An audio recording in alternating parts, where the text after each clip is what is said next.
Have you ever had that feeling, where you're watching an old movie, maybe some sci-fi thing, and you suddenly think, hang on, this feels weirdly familiar? Oh, absolutely. Like, fiction is bleeding into reality. Exactly. And that's what we're digging into today. We've been looking at this really interesting special report, a collection of insights, really examining how some classic dystopian films seem to be mirroring our modern world in, well, unsettling ways. Yeah, it's less about predicting the future exactly and more about how these themes are kind of creeping into our everyday lives. Right. So our mission today is to unpack some of that. We want to pull out those insights, those moments that might just make you go, aha. Let's jump in. Where does the report start us off? Well, one of the core examples is the film Equilibrium. Remember that one? Vaguely, yeah. Hey. Christian Bale, the gun kanta. That's the one. But the core idea is this society that maintains peace, or maybe control, by chemically suppressing all emotion. They use a drug called Prosium 2. Right. And anything that makes you feel anything, art, music, books, it's all contraband. You become a sense offender. Precisely. It's all about achieving stability by numbing everyone. It's such a stark idea.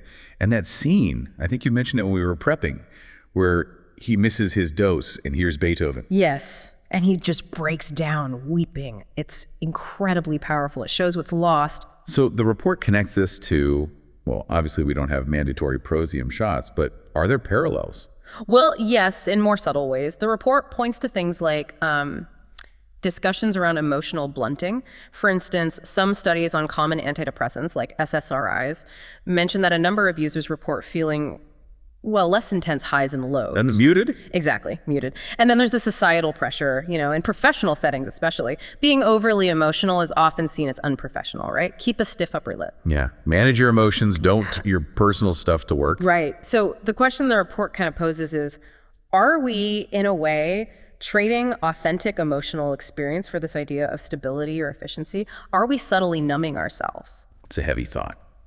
Okay, so from suppressing feelings, where does the analysis go next? 1984, I imagine. You guessed it. Can't talk dystopia without Orwell. The report really dives into the surveillance aspect, Big Brother, the telescreens everywhere. Watching you, but also broadcasting at you. Two-way intrusion. And crucially, the report links this not just to CCTV, but to the devices we willingly bring into our lives, our smartphones, smart speakers, even those fitness trackers. Always listening, always collecting data. Passively, yes. Often far beyond what we think they're doing, creating this constant stream of data about us. It's like Orwell's telescreen, but, with better features, and we actually pay for it. That's a bleak way to put it, but yeah. And what about newspeak? The language control. Ah, yes. The idea of shrinking the language to shrink thought. The parallel drawn is, well, it's complex. It's not exactly newspeak, but think about how much communication is now shorthand. Texts, emojis. Memes, exactly. And also algorithmic curation. Social media platforms or search engines sometimes flag or downrank certain opinions, certain types of speech. It's a softer form of control, maybe, but it shapes the discourse. Making truth feel like a moving target, depending on the algorithm or the platform's policy that week. Precisely. The report calls it a kind of linguistic obedience we barely notice. We think we're freely communicating, but the channels themselves have filters, biases built right in. Okay, that's sobering. So we've got emotional numbing, pervasive surveillance. What's next on the dystopian checklist? Fabricated reality. Bingo! The Matrix, the ultimate what is real scenario. The red pill versus the blue pill. Choose truth, however harsh, or blissful ignorance in the simulation. And the connection here is pretty direct to our digital lives, isn't it? Think about curated news feeds, echo chambers online. Targeted advertising that seems to read your mind. Exactly. Algorithms are essentially designing realities for us based on our past behavior, our biases. They're built for engagement, right? To keep you scrolling, clicking, not necessarily to show you the whole unvarnished truth. So we're kind of choosing the blue pill every time we just passively consume our feeds. In a way, yeah. And the report also touches on digital identity. Our online profiles, our social media personas, they can become these carefully crafted, sometimes synthetic products. And now with deepfakes and sophisticated AI, it gets harder and harder to tell what's real footage or a real person online. It really does. Are we valuing the comfort of the curated simulation over the sometimes messy, uncomfortable nature of reality? That's the core question the Matrix still forces us to ask. Can you even tell when the simulation stops? Wow. Okay, one more of the report highlights, but this one's different. It's a comedy, right? Idiocracy. Which is funny because when it came out, a lot of people dismissed it as just, silly. But the report argues it's become surprisingly relevant. Disturbingly so in some aspects. The central joke, of course, is this future where society has become incredibly dumbed down. Advertising is everywhere. Critical thinking is gone. Like using Brondo, the thirst mutilator on crops, because it's got electrolytes. Exactly. It's absurd, but the report connects it to some real-world trends. Things like the declining trust in experts and scientific consensus on certain issues. The spread of misinformation online, maybe, where volume seems to matter more than accuracy. That's a big part of it.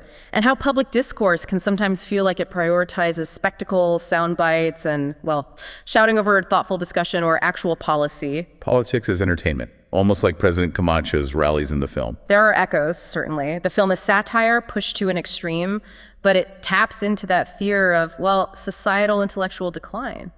Is dumbing down inevitable if we stop valuing curiosity and critical engagement? But it also offers a bit of hope, right? The average guy, Joe, becomes the smartest person just by thinking. By questioning. By asking why. By trying to solve problems logically. It suggests the antidote isn't being a genius, it's just being engaged and willing to learn, and crucially, to challenge the status quo, even if it's just asking why plants need electrolytes. So wrapping this all together, these films, according to the insights we've discussed, aren't just predicting specific futures. It's more like they're highlighting a potential dystopian drift. Dystopian drift. I like that. It's not a sudden collapse, but this slow, almost unnoticed shift, trading away bits of freedom or emotion or critical thought for convenience, comfort, feeling safe. Yeah, exactly. It's often subtle. Each small step seems reasonable on its own. So if these films and the analysis of them serve as a warning sign, what's the takeaway? What's the call to action? I think the core message is really about awareness. It's about consciously resisting that drift. It means being willing to feel uncomfortable sometimes. Challenging things that seem easy or convenient if they might be hiding something?